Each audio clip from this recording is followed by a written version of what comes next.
They mocked her for adopting a dying horse. Then, at dawn, the animal did something nobody expected. The sun had barely cleared the buttes when folks started gathering at the edge of Harper's Corral. Livestock auctions always brought out a crowd in Sagebrush Hollow, part commerce, part entertainment, part ritual. The townsfolk leaned over fence rails, squinting against the light, chewing tobacco and whispering wagers. But today wasn't about cattle or fine-blooded colts. No, today was about her, Josie Callahan, and the sorry sack of bones she'd just bought for her last coin. The stallion lay crumpled in the dirt, chest heaving, blood drying along his flanks. His coat, once black as a gun barrel, was now caked in dust and sweat. A haphazard patch of bandage clung to his side where someone had tried, half-heartedly, to stop the bleeding. One of his hooves was cracked, and a hind leg bent at a strange angle. If breathing counted as life, he had just enough left to qualify. Laughter rolled through the crowd like a prairie wind. "Callahan's gone soft," someone said. "Girl just paid good silver for a corpse," another hollered. A ranch hand added, "Better use that hide for a blanket 'fore sundown." Josie didn't flinch. She stood barefoot in the dust, grease smudged on her jaw, sleeves rolled up past the elbow. She didn't say a word as she stepped over the corral rail and approached the dying animal. But before she could kneel, Vernon Pike sauntered up behind her, arms folded, a sneer carved deep into his ruddy face. "That's a dead horse, girl," he said, voice carrying above the jeers. "Your sentiment won't feed you or this town. Your daddy's forge was built on steel and cents, not wasted silver." His words rang sharp, laced with the kind of authority that comes from money and councilman votes. A few nearby ranchers chuckled and nodded, glad someone had said it plain. Josie didn't answer. Instead, she dropped to her knees beside the animal and pulled a long strip of fabric from the hem of her faded workshirt. With slow hands, she dipped the cloth in her water canteen and began wiping the blood from the horse's face. Her touch was steady, her breath shallow. The horse groaned. "You're wasting your pity," Pike added, leaning against the fence. "Best you walk away, for this becomes your reputation." Still no reply. Josie ran the damp cloth across the stallion's neck, tracing the line of an old rope scar. "They only see what's broken," she whispered, "but I see what's still in there." The horse's ear flicked. She pressed the cloth against a gash along his side, wincing as he flinched beneath her hand. The pain was still real, that was something. That meant something. She leaned close, letting her voice drop to a hum, speaking not with words, but with presence. A warmth passed between them, subtle as wind through wheat. One of the women in the crowd called out, "He ain't gonna make it to sundown." But by then, the laughter had lost its edge. Some folks turned away, muttering, others lingered, curiosity mixing with unease. Even Pike, with all his swagger, gave a final smirk and wandered off, muttering something about city-headed foolishness. By the time the sun hit high noon, Josie had built a crude lean-to from scrap canvas and broken fence rails. She hauled a full bucket of water from the well behind the forge and poured it into a battered tin bowl. She cleaned each wound with care, packed the worst of them with crushed yarrow and pine sap. Her hands were blistered and her knees raw from the dirt, but she never paused. She named him Thunderfoot in a whisper. "I don't know where you came from," she said, tying off a final strip of gauze, "but I reckon you've run farther than most." The stallion's breathing grew steadier. As twilight slipped in over the mesa, the corral was silent again. The townsfolk had returned to their porches and poker tables. The lanterns flickered in the saloon windows. But Josie stayed, seated cross-legged in the straw beside the stallion, her back against a fence post, her palm resting lightly on his shoulder. Every so often she'd hum an old tune her mother used to sing when Micah was sick with fever. Thunderfoot didn't move, but his body no longer felt like stone beneath her touch. His ear twitched again. His nostrils flared, faint but deliberate. Out beyond the edge of the corral, where the dry scrub turned into black pines, something watched. A shadow among shadows. No sound, no motion, just presence. The Mustang's ear tilted in its direction.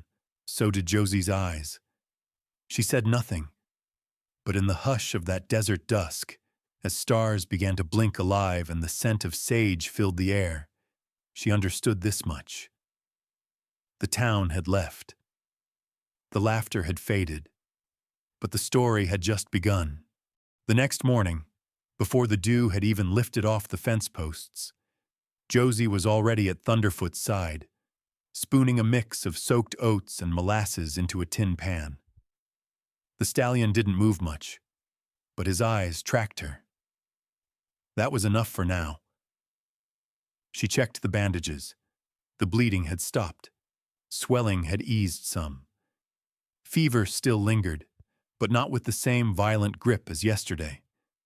She dabbed a damp cloth across his muzzle, wiping away crust and heat. He exhaled softly, and her hand lingered on his neck. "You're holding on," she whispered. "So am I." Behind her, the forge remained dark. She hadn't stoked a fire since the morning before the auction. The anvil sat silent. She hadn't taken in a job in a week, not since the Pike contracts dried up. Word in town was Vernon Pike didn't like his workers doing business with a woman who spent money on dead animals instead of debt. She didn't care, but that didn't mean it didn't hurt. She turned back toward Thunderfoot. His eyes were open now, clouded but aware, watching her, not the horizon. Josie adjusted his shoulder wrap and paused when her fingers brushed a faint scar just beneath the skin, old, nearly erased, but unmistakable. A rope scar. That's when the memory came back. Her brother Micah, 16 and fearless, climbing up on a wild dun mare he'd caught near the foothills. She had pleaded with him. "She ain't broke, Micah. Not yet." His reply, "I ain't looking to tame her. Just ride alongside." She never forgot the look in his eyes that day. That mixture of terror and longing, the exact same look she saw in Thunderfoot now. Micah had ridden out before the storm broke. The horse came back. He didn't. Her hands trembled as she adjusted the bandage again, and the stallion blinked slowly, once like he understood something she hadn't said out loud. "I didn't stop him," she said, "but I won't let you go so easy." The moment was interrupted by a knock at the fence. Not a knock, exactly, more of a tap, impatient and deliberate. Martha Quinn, the town's most dangerous combination of gossip and goodwill, stood there with her arms crossed and her bonnet tied too tight. Her mouth was already loaded. "Well, if this ain't a scene," she said. "Girl skipping blacksmithing to play nursemaid to a ghost?" Josie wiped her hands on her apron. "If you've come to talk me out of it, save your breath." "Oh, honey, I ain't here to talk. I'm here to warn." Josie leaned against the fence. "Of what?" Martha scanned the street. "Pike's been stirring up the council. Says you're harboring a sick animal in town limits. Claims it's a public health risk. Word is he's pushing a vote 3 days to either put it down or face removal by force." Josie didn't blink. "Then let him come." Martha stepped closer, her voice dropping. "You think this is about a horse? Vernon's been doing this for years. Used diseased livestock to seize grazing fields from the Bowens. Shut down the Tapley spread over one sick cow. This is just the next page in his little ledger." Josie crossed her arms. "What's he want? My father's forge? Martha nodded. And the well behind it. It's the last unclaimed fresh spring within riding distance. Silence fell between them. Thunderfoot stirred behind her, shifting one hoof in the dirt. Josie glanced back at him, then looked Martha dead in the eye. Well, he's not getting it. Martha sighed and looked away. You've got guts, Josie, but guts and sense don't always shake hands. I'm not trying to shake hands, Josie said. I'm trying to keep a promise. As Martha walked off, Josie turned back toward Thunderfoot, placing her hand flat on his chest. The skin beneath was warmer than before. His breath came slower. But it came. Night fell quietly. That evening, Josie sat beside the corral fire, humming again, same song her mother used to sing when Micah had the fever. The stars blinked overhead, and the pines whispered like ghosts. Thunderfoot's ears twitched, picking up the rhythm of her voice. She closed her eyes. That's when she heard it, a distant whinny. It wasn't Thunderfoot. She sat up, scanning the darkness beyond the fence. Nothing moved, but the sound came again, faint, deliberate, far off in the trees. A second call followed, then silence. Thunderfoot raised his head slightly. Josie saw it, a flicker of recognition in his eyes. He tried to answer, but only managed a shallow grunt. Still, it was the most deliberate sound he'd made yet. She stared into the woods until her eyes stung. There was no doubt about it now. Something was out there, watching, waiting, listening. Josie settled back down, her hand once again resting on Thunderfoot's side. They're not done with you, she whispered, and neither am I. The wind kicked up just enough to rustle the pine needles, and in that hush, Josie realized something she hadn't dared believe until now. This wasn't just about saving a horse. It was about saving what couldn't be tamed. The moon rose like a pale coin over the mesa, its silver light turning the dry earth to ash and casting long, thin shadows over Sagebrush Hollow. The corral fence groaned gently in the night wind, and the only sound came from Thunderfoot's uneven breathing. Josie sat cross-legged nearby, eyes heavy, hand resting on a worn saddle blanket she'd laid over the stallion's flank. Every hour she checked the wounds, swapped damp cloths, spooned cooled gruel into his dish, whispered words she didn't know he understood, but hoped he felt. Then it happened. Thunderfoot stirred, not just a twitch or shudder, but a full-body push. His head lifted, eyes wide and alert. Josie held her breath. The stallion shifted his weight, extended his forelegs forward, and strained upward. It was clumsy, slow, desperate, and it failed. His front hooves collapsed under him, thudding against the packed earth. He whinnied low in frustration, or maybe pain, maybe both. Still, Josie grinned through tears. You tried, she whispered, brushing dust from his muzzle. You tried. And then, just beyond the corral movement, she turned, heart thudding, eyes squinting into the dark. Something shifted behind the trees. At first it looked like brush swaying, or maybe her imagination playing tricks on her again. But the shape reappeared, then another, then another. They glided from the trees, silent as smoke, hooves barely making a sound against the dry soil. 4, 6, 9, a dozen wild horses. They moved as one body, long manes whispering in the wind, their coats catching the moonlight like burnished copper and coal. They didn't prance or shy, they walked with uncanny purpose, toward the fence line, toward Thunderfoot.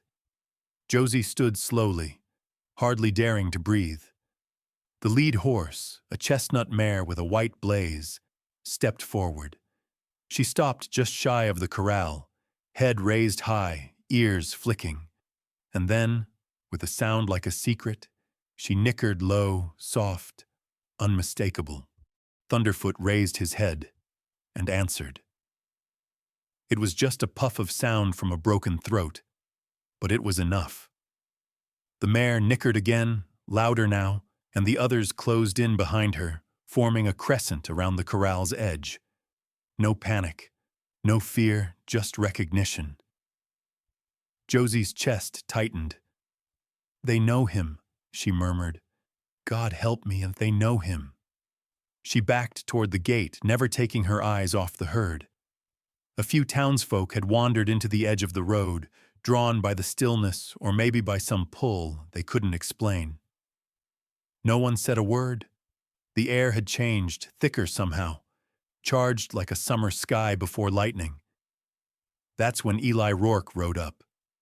He didn't dismount right away, just stayed on his buckskin gelding, squinting through the dark. The old cavalry scout had seen wild herds in the Dakotas, Mustang stampedes in the Utah Basin, but he'd never seen anything quite like this. "Where the hell'd they come from?" someone whispered behind him. Eli swung down, rifle slung across his back, and stepped beside Josie. "Those ain't just strays," he said low. "That stallion of yours, he's one of the Stone Ridge bloodline." Josie blinked. "The what?" He nodded toward the horses. "Desert bred. Smart, swift, stubborn as sin. Government chased 'em for 10 years, trying to round 'em up for military stock. Couldn't break 'em. Couldn't track 'em. Folks say they vanished into the Badlands." He nodded toward Thunderfoot. "Looks like one of 'em came back." Josie's throat went dry. "And they followed him here?" "They didn't follow him," Eli said. "They came to bring him home." Thunderfoot lifted his head again, weak but aware. He tried to stand a second time. His front legs wobbled, then found purchase. His hindquarters lagged, but he was higher than before, pushing himself inch by inch. The wild horses stirred, tails flicking. The chestnut mare whinnied again, short and urgent. Josie's heart beat so hard she could feel it in her hands. Thunderfoot rose, unsteady, barely standing, but up. A gasp rippled through the onlookers. Some crossed themselves. Others backed away in awe, but the horses didn't move. They waited. Josie turned to Eli. "What do I do?" "You let him see," he said. "Let him remember." She unlatched the corral gate just a crack and stepped back. Thunderfoot didn't bolt, didn't panic. He walked slow and lurching to the gate, sniffed the air, and stopped. The mare stepped forward again, nose brushing against the gap in the wood. The two horses stood like statues in a communion no one else could understand. Josie wiped her cheek and whispered, "They waited for him." Thunderfoot didn't cross the gate. Not yet. But he stood tall, taller than she'd ever seen him. His ears were forward, breath slow and deliberate. The herd didn't press. They just stayed, watching, like a silent promise not to leave. As the moon climbed higher, more townsfolk gathered. Vernon Pike was not among them, not yet, but murmurs were rising. "Shouldn't be this close. Isn't natural. Dangerous." But even the doubters said it in whispers. By the time dawn edged the world in copper, the herd was still there, unmoving, patient as mountains. Thunderfoot had not collapsed again. Josie stood beside him, hand on his withers, bone-tired but fierce-eyed, and Eli leaned against the gate, looking at the desert horizon. "Some things," he said, "just won't be tamed." The air had a strange weight that morning still, heavy, almost expectant. Not the hush of peace, but the kind of silence that comes just before something changes for good. The wild horses were still there, lining the far side of the corral like sentinels, unmoving and watchful. Thunderfoot stood within the fence, trembling but upright, his eyes locked on the chestnut mare who hadn't left her post once all night. Josie stood beside him, shovel in hand, boots planted in the dirt, heart pounding harder than she'd ever admit. She hadn't slept. Not really. Just sat beside Thunderfoot through the dark, listening to his breathing, brushing his neck when he shifted, waiting for what she knew was coming. And it came. The clop of hooves, slow, measured, deliberate. Then voices, gruff, clipped, the kind of talk that meant business. Vernon Pike rode into view at the head of 3 men. All of them carried rifles strapped across their backs. Their horses kicked up clouds of dust as they approached the corral, the rising sun behind them casting long, ominous shadows over the fence line. Pike dismounted with theatrical slowness, brushing his coat sleeve like a man about to give a sermon. Josie didn't move. "Morning, Miss Callahan," Pike said, tipping his hat with sarcasm baked into every syllable. "Heard you had a bit of company last night." "I did," Josie replied, voice steady.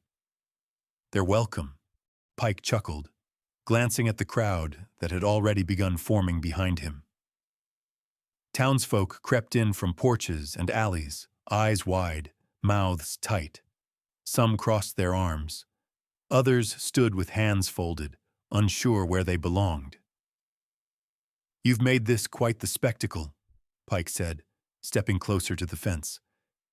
"But I'm afraid it's time for it to end." Josie gripped the shovel tighter. "He's standing. He's healing. That's all the ending I need." Pike's smile vanished. "He's a threat, a sick animal, surrounded by wild ones that shouldn't be anywhere near town. This herd puts livestock and people at risk.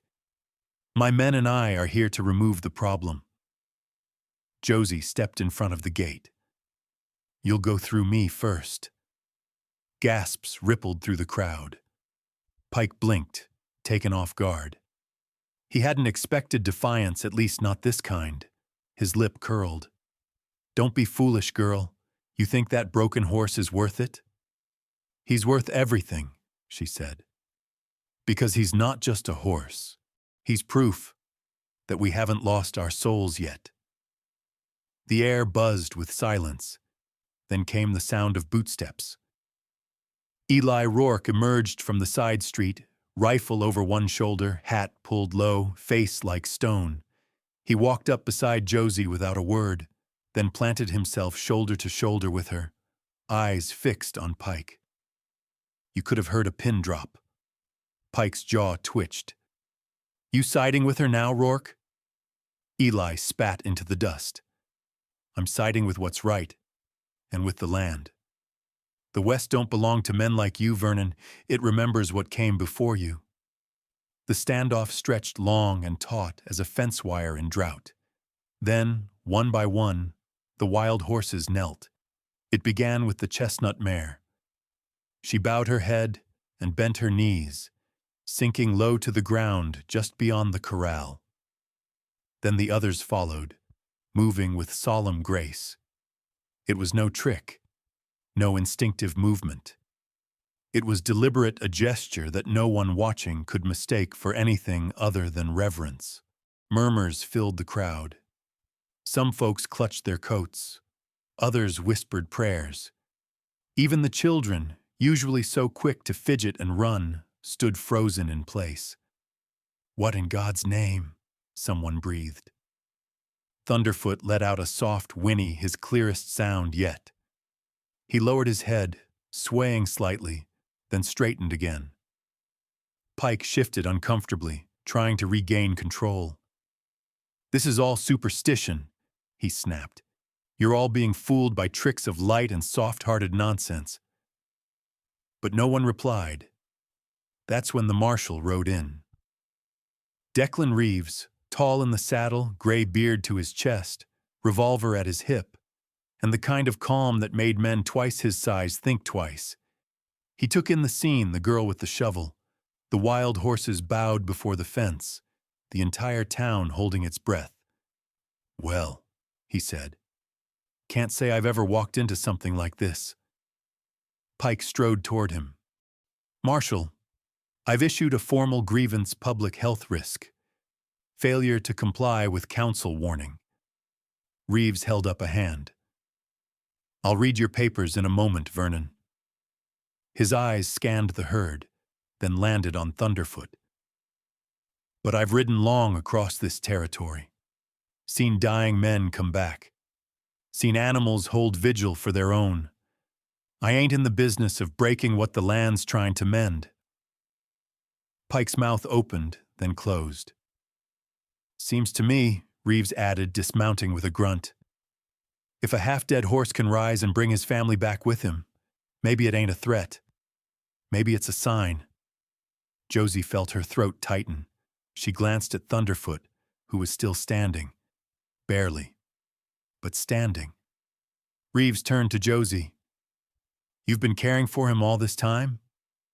I have. He's no danger. No more than hope is. The marshal nodded. Then there'll be no putting down of anything today. The crowd slowly shifted. People who had been silent now began murmuring. A few even clapped softly. Others looked at Pike and realized, for the first time, he wasn't untouchable. Pike's face had turned the color of old brick. This ain't over, he muttered. No, Josie said. It's just beginning. Thunderfoot took a step forward, slow but sure, and leaned slightly into her side. And behind the fence, the herd waited. The sun had barely crested the ridge when Josie unlatched the corral gate. A hush lingered over Sagebrush Hollow. Not the silence of sleep, but the breathless quiet that comes when something sacred is unfolding. The crowd had returned at first light, not out of habit or spectacle, but reverence. Folks stood along the road and beside the fence line, some with hats held to their chests, others whispering words they didn't know how to say out loud. Josie stood by Thunderfoot's side, her hand pressed gently to his neck. The stallion swayed slightly on his legs, but he held firm. Every wound on his body bore testimony to the battle he'd survived: raw flesh, sun-dark scabs, stiffened muscles, but none of it dulled the fire now present in his eyes. They were no longer clouded, no longer defeated. He looked not like a beast that had been saved, but one that had chosen to return. You don't owe me nothing, Josie whispered to him, tears blurring her sight. Just go home. He turned his head, touching his nose to her hand. Then, slow and deliberate, he walked forward out through the gate, into the world that had nearly forgotten him. The wild herd stood waiting, a half-circle of weathered bodies and ancient grace. As Thunderfoot approached, the chestnut mare with the white blaze stepped forward to meet him. She nickered low and brushed her muzzle against his. The others closed in around him, forming a loose, shifting shield. One by one, they turned toward the open desert and began to move, not in haste, but in rhythm, like a memory rediscovering itself. Thunderfoot walked among them, weaker than the rest, but no less proud. Josie watched, her fingers clenched tight on the gatepost. Every step he took away from her was a goodbye she hadn't prepared for. But it wasn't grief that swelled in her chest. It was something deeper. Something like peace. Something earned. Marshal Declan Reeves rode up beside her and dismounted without a word. He stood at the fence, watching the herd drift into the sagebrush haze, then tipped his hat back and exhaled slow. In all my years, he said, never seen a horse walk out of death like that. Josie didn't answer. She couldn't. Not yet. He continued, voice low. You gave him more than care. You gave him back to what he was born for. From the crowd, Martha Quinn stepped forward and laid a hand on Josie's shoulder. You saved his life, dear. Everyone can see that now. No, Josie said softly. I gave him a chance. He did the rest. Even Vernon Pike stood off to the side, arms crossed, jaw tight. He said nothing. For once. Nothing at all. Later that morning, Josie and Eli Rourke worked side by side, mending the south fence of the property, the old one Micah had helped build when he was still a boy. Josie drove the nails. Eli held the posts. They didn't speak much. They didn't have to. Finally, as they hammered in the last rail, Eli sat back on his heels and looked out at the open field. "They'll tell stories about this," he said, his voice half gravel, half pride. "For 100 years, not just because of a horse, but because you reminded us some things are worth saving, even when the world says they're already gone." Josie smiled, wiping sweat from her brow. "Let 'em tell it true, then." That evening, in the town's trading post, a new plaque was mounted beside the general ledger. Carved by hand from reclaimed oak and polished till it shined, the inscription read, "She didn't rescue a horse. She remembered what the West forgot." The townspeople passed it with nods and soft comments. Some touched it lightly, as if to draw courage from the words. Children who had once giggled at Josie's stubbornness now asked her how to bind hooves and clean wounds. Women brought her salves and dried herbs. Men came quietly to offer to repair the forge roof, or bring firewood, or simply sit and say, "You were right." 1 week later, Josie stepped outside her cabin just before dawn. The air smelled of rain, though no clouds hung overhead. A breeze carried the distant echo of hooves, faint, rhythmic, like a heartbeat too far to touch. And there he was, Thunderfoot, standing alone on the distant ridge, black mane rippling, silhouetted against the bleeding sky. He didn't move. He just watched. Josie raised her hand slowly. He turned, strong and sure, and disappeared over the rise. The West didn't often give second chances, but sometimes, when the right soul refused to quit, when love stood its ground, and when nature remembered its own. Miracles didn't look like fire from the heavens. They looked like a wounded horse, walking home. That was the story of Josie and Thunderfoot, a story about finding hope where others see none, and the quiet power of kindness in a world that often values strength. If this tale of resilience and community touched your heart, please subscribe to our channel for more stories from the American West. And if you know someone who needs a little hope today, please share this video with them. You can also click on one of the stories you see on your screen right now. We've got more tales of courage and tradition waiting for you. Thanks for watching.